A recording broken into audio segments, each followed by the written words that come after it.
Olá, irmãos. Voltamos então com a palavra do nosso Deus, porque alguns entendem a palavra à sua maneira. Agora conversávamos ali referente a uma irmã que disse: fui à igreja e senti uma emoção na hora da música, aquela música que a unção que a irmã tem para cantar me encheu de emoção e tal. E a minha esposa perguntou para ela qual palavra foi meditada, sobre o que vocês. Né? Tava tão envolvido ali no louvor, na unção de Deus, naquela música lá que nós não lemos a palavra nessa reunião, né? Bom, irmãos, já está assim, né? Então nós estamos nessa série, porque cada religião evangélica que se autodenomina igreja, que nem todas são, ensinam a vontade de Deus de maneira diferente. Cada um vai ensinar ali de um jeito, cada um vai ensinar a sua maneira. Bom, nós vemos então que o Senhor ele estabeleceu para a igreja os ministérios, conforme nós vimos nos vídeos anteriores, né? E os ministérios, eles são a instrumentação de Deus para a edificação da igreja, para que todos venham o quê? Pensar a mesma coisa. Nós começamos então a falar do ministério apostólico, que é o primeiro lá na ordem, em Efésios, né? A uns Deus estabeleceu apóstolos, outros profetas, mestres, pastores e evangelistas, né? Esses ministérios foram postos para a edificação da igreja. Sem esse ministério, a igreja não é edificada, ela não cresce e cada um vai seguir o seu vento de doutrina. E ali perdido, não há unanimidade, não há consenso no parecer das escrituras. Então, os irmãos vão estar perdidos seguindo aí a homens, né? Bom, ministério apostólico, então. Os apóstolos, eles trouxeram a base da igreja. Como que a igreja deve viver nesse mundo, né? Quando a igreja ela nasceu em Atos capítulo 2, os apóstolos, eles estavam perdidos ali. O Espírito Santo, então, iria encaminhá-los, iria usá-los para trazer as bases. Os 12 apóstolos vão sentar em 12 tronos. Lembramos de Marcos, capítulo 9, se não me falha a memória, aonde João e Tiago pedem para sentar ao lado do Senhor Jesus. E o Senhor Jesus responde para esses dois apóstolos, né? Acaso vocês podem beber o cálice que eu vou beber? E eles respondem, sim, nós podemos. E o Senhor diz, de fato, vocês vão beber, mas o sentar ao meu lado, à minha direita, à minha esquerda, compete ao meu Pai. Os 12 apóstolos, eles vão julgar as 12 tribos de Israel. Serão escolhidos 12.000 de cada tribo, formando um total de 144.000 judeus salvos, aí no período da grande tribulação, no Apocalipse. Então os apóstolos, de modo geral, eles receberam instruções dadas aos irmãos judeus. E o apóstolo Paulo, ele trouxe a revelação da igreja. E os irmãos, então, através do apóstolo Paulo, foram também aprendendo com ele, né? Ao ponto do apóstolo Pedro ele escrever pontos difíceis que o nosso irmão Paulo escreve de difícil interpretação. Irmãos, então vamos lá. Gálatas capítulo de número 2, verso de número... Deixa eu colocar meu celular do lado aqui. Gálatas 2:11, se não me engano, deixa eu ver aqui. Gálatas 2:11. Deixa eu abrir a Bíblia, que é melhor aqui.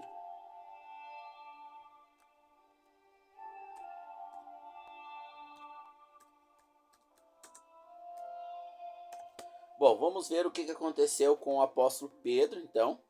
Ele tem uma confusão referente agora ao comportamento da igreja. Ele está um pouco perdido e Paulo ele vai ajudar de uma forma bem carinhosa, né? Vamos ver aqui. Gálatas 2:11. E chegando Pedro a Antioquia, eu, Paulo, lhe resisti na cara, porque ele era digno de ser repreendido. Atos 2, verso 11. Verso 12 agora, meus amados irmãos, compreendendo aqui as escrituras. Porque antes que alguns tivessem chegado da parte de Tiago, judeus, comia com os gentios. Mas depois que chegaram, ele foi se retirando, se apartou deles, porque temia os que eram da circuncisão. E os outros judeus também se dissimulavam com ele. Já que Pedro ele foi chamado pelo Senhor para apóstolo, em João capítulo 22, o Senhor Jesus começa a perguntar: Pedro me ama? Sim. Pedro me ama? Sim. Pedro me ama? Ele começou a ficar chateado, né?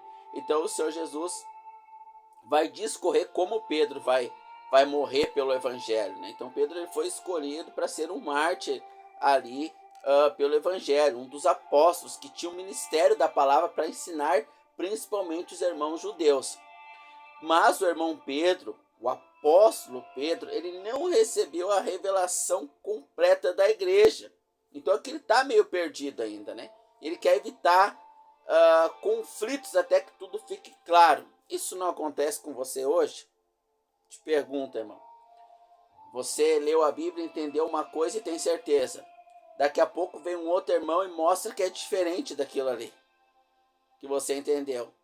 E ele mostra um texto, mostra dois e começa a parecer que ele está certo e você fica confuso. Pô, mas eu tinha só um versículo que apoiava a minha teoria. Tem que guardar sábado, não precisa guardar sábado. Tem que dar dízimo, não precisa dar dízimo. E assim vai. O crente pode beber vinho, o crente não pode beber nada de bebida alcoólica. E uma série de situações, né? Que o irmão se pega em dúvidas. Pedro ele estava assim. Por quê? Porque o apostolado de Paulo recebeu a revelação para a igreja. Paulo foi arrebatado ao terceiro céu. Ele foi escolhido como apóstolo para trazer o fundamento, a base da igreja, da revelação da igreja, que era um mistério oculto ainda. Então, Pedro ele tem uma graça pormenor, vamos dizer assim. Ele vai trazer a graça da salvação no Senhor Jesus, mas ele ainda está perdido quanto à doutrina. Então, ele, para evitar conflitos, ele... se os cristãos que aceitaram Jesus, que eram judeus, e ainda não sabem o que tem que fazer, se tem que guardar o sábado, se tem que dar dízimo ou não, estão meio perdidos. Vê eu comendo com os gentios, eles vão se escandalizar, então é melhor eu sair daqui, né? Aí Paulo lhe resiste na cara. Verso 14. Mas quando vi que não andava direito conforme a verdade do evangelho, disse a Pedro na presença de todos: se tu és judeu, vive como gentil e não como judeu, por que obriga os gentios a viverem como judeus? Não somos judeus por natureza e não pecadores dentre os gentios? Sabendo que o homem é justificado pela lei, não pela lei, mas pela fé em Jesus, temos também crido em Jesus para sermos justificados pela fé em Cristo, não pelas obras da lei, porquanto pelas obras da lei nenhuma carne será justificada. Então Paulo ele critica o apóstolo Pedro ali, né? Porque é o início, irmãos, é o início. Eles foram usados para trazer as doutrinas. Não existia doutrina nenhuma ainda, é algo novo, recém surgiu, né? Então, as únicas referências de obediência a Deus que eles tinham era a Torá, eram as leis, eram os livros dos profetas. Eles não tinham nada novo referente à igreja. E agora, como é que eles vão se comportar? Continuamos tudo igual? E o apóstolo Paulo ele é o diferencial aí. Por isso que Paulo não é lido na maioria das religiões cristãs. Porque Paulo traz a doutrina. E a doutrina que o Senhor Jesus traz para a igreja, ela fere os princípios dos sentimentos humanos, da alma adâmica. Senhor é meu pastor e nada me faltará, o Senhor é amor, Ele perdoa. Então, as igrejas, elas se atêm aos evangelhos, a pregar o amor, a graça, mas não um modo de vida, porque ele vai contra a alma. Ele vai contra a alma. Olha o desgaste aqui nesse conflito entre Paulo e Pedro. Isso dá um desgaste. Quando você diz assim, quando tudo está meio errado, né? Meio certo e meio errado, aí o que as pessoas dizem? Não julgueis. Não julgueis. Ah, mas acho que aquilo é não julgueis. Ah, mas eu não julgueis. É mais fácil do que resistir na cara e apresentar um comportamento errado, qual deve ser mudado, como Paulo fez aqui com o apóstolo Pedro, que humildemente aceitou, porque ele não tinha entendimento. Foi Paulo que recebeu o entendimento da graça, né? Bom, vamos ver aqui o que as escrituras em Mateus 24, nós vamos ter a profecia ali da vinda do Senhor Jesus. E o apóstolo Pedro, trazendo os fundamentos, ele vai trazer os fundamentos da vinda do Senhor Jesus. Mas o apóstolo Pedro, ele está descrevendo o Senhor Jesus vindo como rei dos judeus, de acordo com a profecia de Mateus 24. Os que estão na Judéia fujam para os montes. Se não fosse abreviado os dias, nenhuma carne se salvaria. Aí, se isso acontecer no dia de sábado, quem mora na Judéia? Os judeus.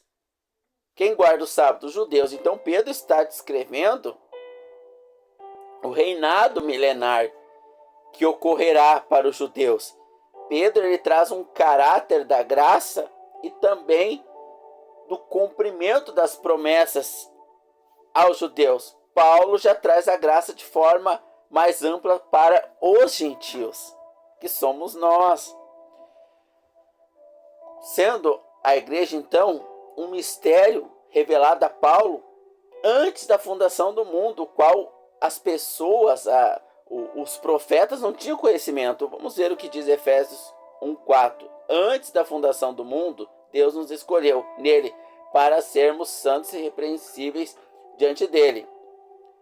Eu, Paulo, em Efésios, mesmo livro de Efésios, capítulo 3, verso 7, fui nomeado ministro desse evangelho, segundo o dom da graça de Deus, que me foi outorgada conforme a situação do seu poder. Em Atos dos Apóstolos, nós vamos ver um concílio. Em Atos, capítulo de número 6, começa a haver ali um problema entre as viúvas dos gregos e dos judeus. Porque, claro, se o Senhor Jesus era judeu, o evangelho começou entre os judeus, o evangelho da graça, óbvio que haveria um favoritismo ali, né? Não deveria, mas faltava conhecimento da graça, faltava a doutrina da graça. Então, o apostolado vem trazer a doutrina. O apóstolo Pedro responde o que quanto a isso? Olha, não é bom que nós, os apóstolos, nos dedicamos a coisas materiais. Nós vamos nos dedicar ao ministério da palavra. Então, o ministério apostólico era o ministério da palavra. Eles trouxeram a base governamental de Deus para a igreja e foram escrevendo. Então, hoje nós temos as escrituras prontas graças ao sangue dos apóstolos. Então, o ministério dos apóstolos era trazer a palavra escrita, assim como dos profetas, de Moisés, trazer as escrituras que eles tinham na época, o Velho Testamento. Hoje nós temos pelos apóstolos o Novo Testamento. Ninguém mais pode escrever as escrituras, ninguém mais tem essa revelação. Por isso que em Atos dos Apóstolos cumpre-se o que o Senhor Jesus diz nos evangelhos, Mateus, Lucas, João: em meu nome ressuscitarão enfermos, curarão leprosos, farão obras maiores do que eu fiz. É para estes que o Senhor está dando. Para estes que queriam trazer a base, este poder. Os sinais que os apóstolos manifestavam era a evidência de que Deus era com eles, na fala deles e na escrita deles. Assim como os sinais que o Senhor Jesus fez, era uma evidência. Por quê, irmãos? Por quê? Porque os judeus pedem sinais. Eles foram criados a todinho e leite de sinais. Eles não conhecem outro alimento do Pai senão sinais. Este era o relacionamento. Ou eles acordavam com um combo ali, um todinho bem mexido no leite, ali algo bem ali, né, bem para beber mesmo, porque eles viviam só pelos instintos. Se Gideão fosse lá, Deus derramou orvalho aqui só na lã como eu pedi. Ah não, mas agora eu vou pedir para Deus derramar orvalho só na grama e a lã tem que ficar seca, senão eu não acredito. Então eles viviam de sinais. Os sinais dos apóstolos e também do Senhor Jesus confirmam o ministério deles. E esse ministério, essa palavra, essa doutrina que eles nos trazem para nós vivermos em unidade de espírito, foi confirmada em Atos dos Apóstolos. Então, Atos 6, nada de se dedicar a outra coisa. Fomos chamados para trazer a doutrina para a igreja. Em Atos 10, Pedro vai ser chamado para pregar a um gentio. Ele não quer ir. Não por maldade, não voluntariamente, porque ele ainda está naquela confusão. Ele era um judeu nato ali, com pouco conhecimento das escrituras comparado com o apóstolo Paulo, né? Vamos assim por se dizer. E Deus, ele faz todo um lúdico, faz todo um trabalho como que para uma criança ali. Ele desce um lençol, pede para Pedro, mata e come esses animais. Atos capítulo 10. Pedro, não, jamais comi algo imundo. E aí ele diz, vai vir homens aqui que vão te chamar, vá com eles sem questionar. E ali o Senhor Deus, através daquele sonho, daquela visão, daquele lençol, daqueles animais, ele está mostrando que assim como Deus purificou os animais, ele também ia purificar os gentios. Então Pedro está aprendendo aos poucos ali, está descendo goela abaixo ali a graça agora, né? E os irmãos judeus, eles querem seguir a salvação pela graça, não por obras. Eu tenho esse descanso. Mesmo se eu errar alguma coisa da lei, eu sou salvo. Graças a Deus, né? Não preciso acertar tudo, porque ninguém conseguia, era aquele medo. Mas vamos circuncidar os gentios. Então eles querem fazer isso. Aí em Atos, capítulo de número 15, vai ter um concílio entre os apóstolos. E Paulo vai impor veementemente que não há a necessidade de circuncidar. Guardar sábado, dias, meses, nada disso. E Pedro vai entrar em defesa do evangelho da graça plena, sem a necessidade de rituais judaicos, porque anteriormente ele teve essa visão. Então o ministério dos apóstolos era trazer a plenitude da graça nos nossos tempos. Então eles chegam a uma conclusão em Atos capítulo 15 e diz o texto, deixa eu achar aqui, peraí. Vamos lá então para a palavra do nosso Senhor. Que quem escreveu a palavra? Os apóstolos, com seu sangue. Atos 15, 28. Pareceu bem ao Espírito Santo e a nós não impor a vocês nada além das seguintes exigências necessárias: que se abstenham da comida sacrificada a ídolos, do sangue, da carne de animais estrangulados e da imoralidade sexual. Só isso. Não comer comida sacrificada aos demônios, né? O animal ele tem que ser sangrado, não pode ser degolado, tem que ser sangrado, que Deus requer o sangue do animal. E não se prostituir, ser fiel à esposa, se não é casado, esperar o sexo para o casamento. Só isso. Só isso. Pronto, nada mais. Pareceu bem ao Espírito Santo e a nós. Então o Espírito Santo foi dizendo para eles o que era e o que não era para ser dito para a igreja. Agora estendida ali aos gentios. E houve toda uma discussão para eles chegarem nessa conclusão ali em Atos 15, até chegar no verso 28 e 29. Então os apóstolos, eles vêm trazer a doutrina. E o que acontece em Gálatas 2 que eu acabei de ler? Pedro dá uma viajada lá. E aí, lá vem os irmãos circuncidados, e vão me ver aqui com os gentios que não são circuncidados. Ué, mas no concílio não foi decidido que isso não faz diferença? Viu como é difícil, irmãos? Que daqui a pouco você acorda e você está 10, 20 anos numa religião aprendendo que você é obrigado a dar o dízimo, senão você vai para o inferno. E de repente você descobre que o dízimo é uma lei judaica, que só a tribo de Levi pode receber dízimo, que o dízimo jamais foi dado em dinheiro, o dinheiro existe desde Gênesis capítulo 17. A moeda, o dinheiro, mas o dízimo, como Jesus diz em Mateus 23, 23, ai de vós que dá da hortelã, doendo do cominho, só podia ser dado de ervas, cereais e outros alimentos, jamais em dinheiro. E aí você descobre que está errado, que você não pode dar o dízimo, mas você aceitou Jesus dentro de uma religião judaico-cristã, que as igrejas elas são na verdade judaico-cristãs, ou seja, elas trazem cópias do judaísmo que lhes agradam. A carne que deveria estar morta, que nem deveria abrir a boca, nem deveria se expressar, se manifestar. O que ela está dando pitaço aí na palavra de Deus? O que a carne está se metendo? Quem convidou ela para conversa? Ninguém chamou ela para conversa. E aí você descobre, e agora, irmãos? O que fazer?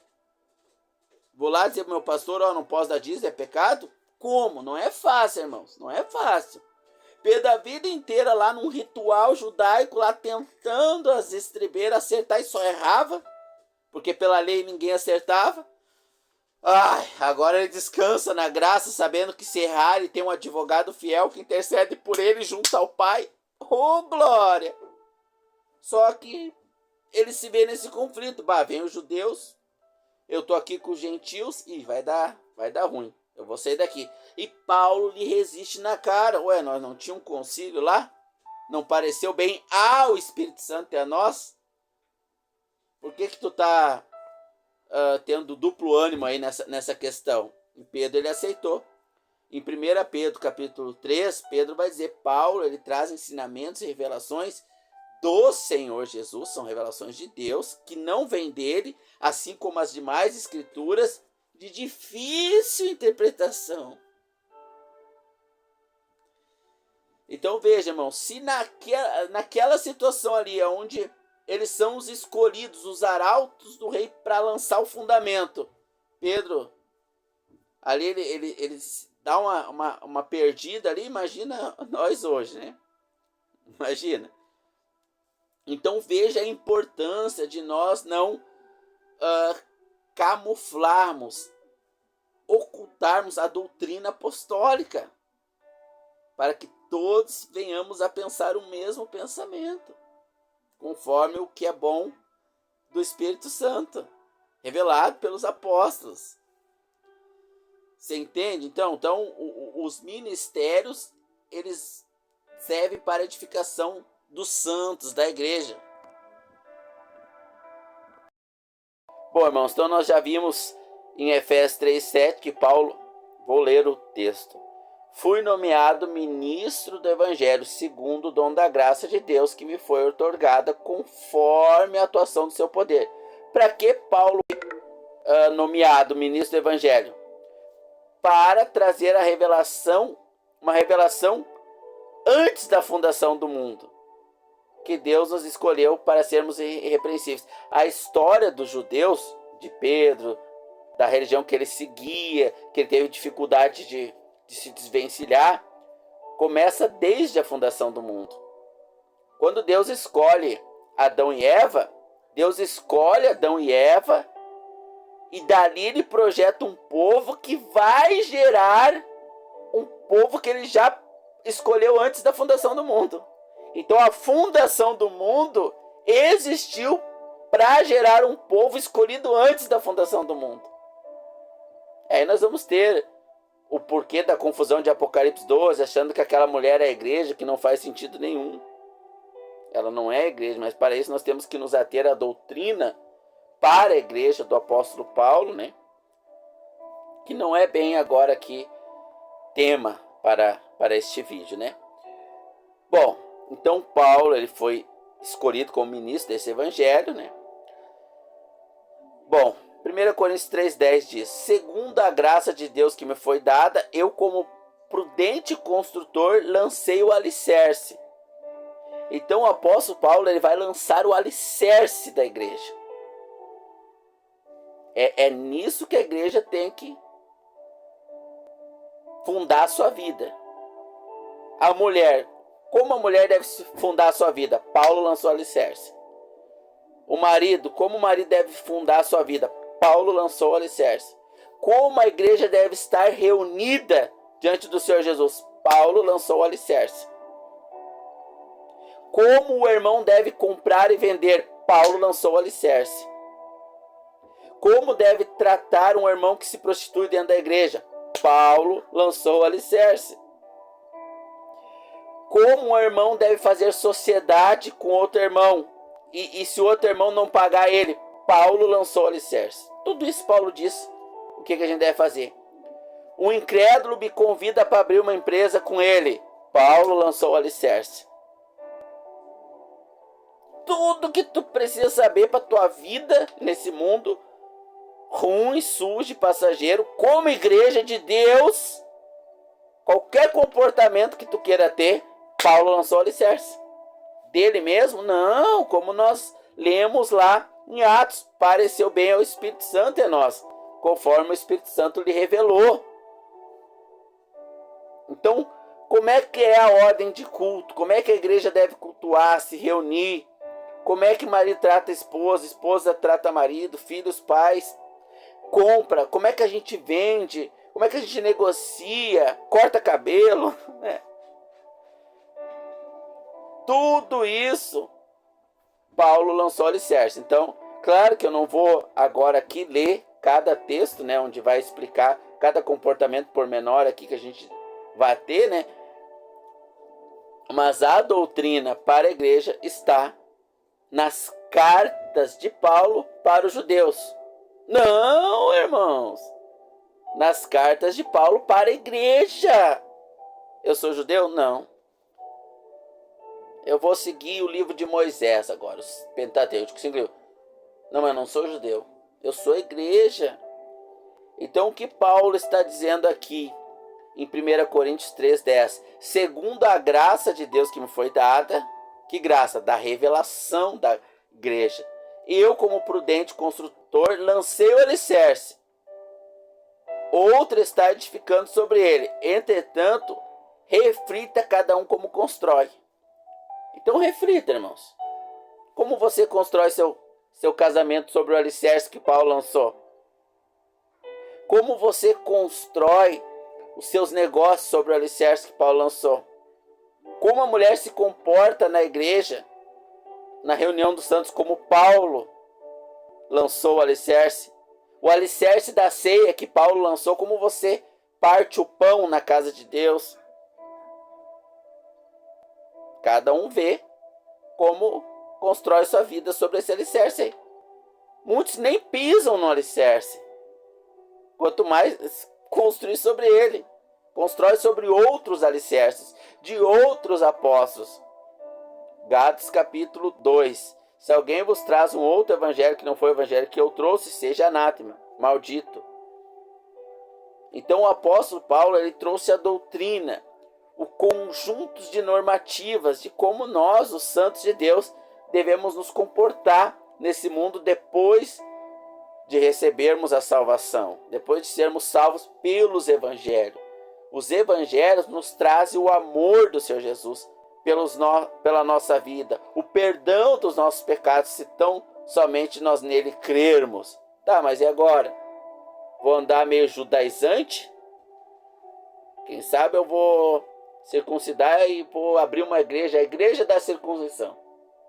Eu gostava daquele negócio que os judeus faziam. Como é que era mesmo? Guardar o sábado, né? Gostava, vou abrir uma igreja, vou botar o nome, Igreja Adventista. É essa aí. Vou começar a guardar o sábado. Gostei dessa prática judaica. Não, irmãos, não pode. Temos que seguir o fundamento para a igreja. Então os apóstolos, eles trouxeram o fundamento. Pedro também traz fundamento para a igreja. Mas mais de ordem moral do que doutrinária. Você vê que tem ordem moral, ordem doutrinária, ordem eclesiástica. E como nós vamos nos comportar na ordem eclesiástica, na ordem moral, na ordem doutrinária. Os apóstolos, de modo geral, o apóstolo Paulo, ele abrange tudo que nós precisamos saber. Por isso que as cartas dele são deixadas de lado, para que cada um possa abrir a sua igreja. Cada um possa ensinar o que quer, fora desse fundamento aqui.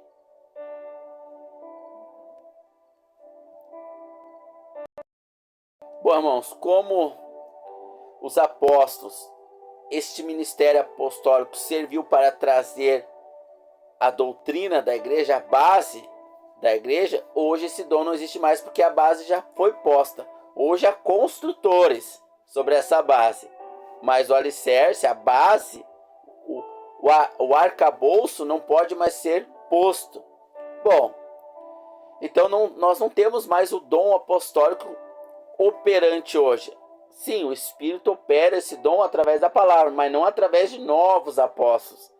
Caso assim fosse, novas palavras estariam sendo escritas. A Bíblia ainda estaria sendo escrita, né? Bom, uma característica de um apóstolo, ele tem que ter visto Jesus.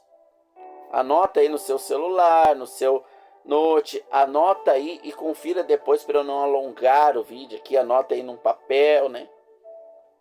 1 Coríntios 9, 1 e 1 Coríntios 15, 8. Então o apóstolo, ele teria que ter visto Jesus. O apóstolo, ele foi escolhido pelo próprio Senhor. Inclusive na nomeação de Matias, embora o Senhor já tivesse sido assunto ao céu, acho que está em Atos, se eu não me engano, não lembro bem o capítulo agora, Atos 1, 22, não lembro. Quando Matias ele foi escolhido, os apóstolos oraram: quem vai ser o substituto? Diga-nos, Senhor Jesus. E o Senhor Jesus escolheu o substituto de Judas, que foi Matias, né? Então, o apóstolo ele tem que ter visto Jesus, ele tem que ter sido escolhido pelo próprio Jesus, Lucas 6,13, João 6,70, Atos 9,15, tem mais alguns textos, né? Ele tem que ter testemunhado a ressurreição de Jesus. Testemunha da ressurreição. Ele tem que ter vivido naquele tempo e testemunhado a ressurreição de Jesus. Atos 1, 22, 1 Coríntios 15, 8. E os apóstolos, eles, como eu falei agora, eles trouxeram o alicerce da igreja, o fundamento da igreja, o qual Jesus é a pedra angular, né? 1 Coríntios 3:10, nós lemos Efésios 2:20, né? Então, eles lançaram o alicerce, formaram o alicerce da igreja, o qual o Senhor Jesus é a pedra angular. Por isso não existe mais, então, o dom de apóstolo em pessoas hoje, ativo em pessoas, né? Então nós vamos estar continuando aqui nessa série de vídeos, porque cada igreja pensa de uma maneira, né? E a igreja católica nem usa a Bíblia, né? Aí tem as igrejas evangélicas, cada um ensina de um jeito, porque são igrejas judaicas cristãs, ou seja, são cristãos que querem pegar parte do judaísmo, não é tudo não, é só o que eles gostam, que era o que Pedro fez ali, né? Ele não queria pregar para Cornélio ali, ele ficou meio assim em Atos 10, né? Em Gálatas 2 ele foi censurado por Pedro, porque em Atos 15 foi feito um concílio, foi decidido entre os apóstolos, por mandamento do Espírito Santo, como deveria ser as práticas dos gentios, nada a ver com o judaísmo. Pedro, ele quis evitar o conflito ali, ao invés de expor, ao invés de lembrar os irmãos: irmãos, nós decidimos lá no concílio. Então Paulo lhe resistiu na cara quanto a isso, né? Então as igrejas evangélicas, judaicas cristãs, elas pegam ali a sua ganância por dinheiro, por coisas dessa vida e tal, e fundam ali o seu arcabouço de doutrina. Cada denominação que se autodenomina, né? Que se auto dá o nome, ela tem lá o seu estatuto. Se você colocar lá a igreja tal, né? Você vai lá no site deles, vai ter os estatutos dele, as regras internas deles lá, que nada tem a ver com o alicerce aí da fé cristã, né? Então, por isso, irmãos, porque eles não estão fundados naquele que trouxe o alicerce, que é Paulo, que trouxe ali o arcabouço, o maior escopo da doutrina de Deus para a igreja. Então, a gente deve, o salvo mesmo, depois de ser salvo pelos evangelhos, provar que Deus era com os apóstolos através de Atos, o nome já diz Atos dos Apóstolos, ele vai comer as cartas de Paulo. Que todo o Novo Testamento basicamente é as cartas de Paulo. A maior quantidade de livros, mais da metade do Novo Testamento, foi Paulo quem escreveu, né? Bom, nós vamos então nos próximos vídeos estar falando sobre o ministério de pastor ativo. Hoje o Espírito Santo usa irmãos com o dom de pastor, não é título de emprego, não, né? Não é cabide de emprego lá. Deixa eu bater lá na igreja tal, tem vaga de pastor aí, deixa eu deixar meu currículo, né? Não, é um dom de Deus, né? Dom de evangelista, dom de mestre, são os 5 ministérios que nós vimos nos vídeos anteriores. Então você vai lá, assista todos os vídeos dessa série maravilhosa aí, para nós chegarmos ao pleno conhecimento e à unidade da fé no conhecimento do nosso Senhor Jesus, né? Então clique no sininho, se inscreva no canal e vamos continuar nessa série aí no próximo vídeo.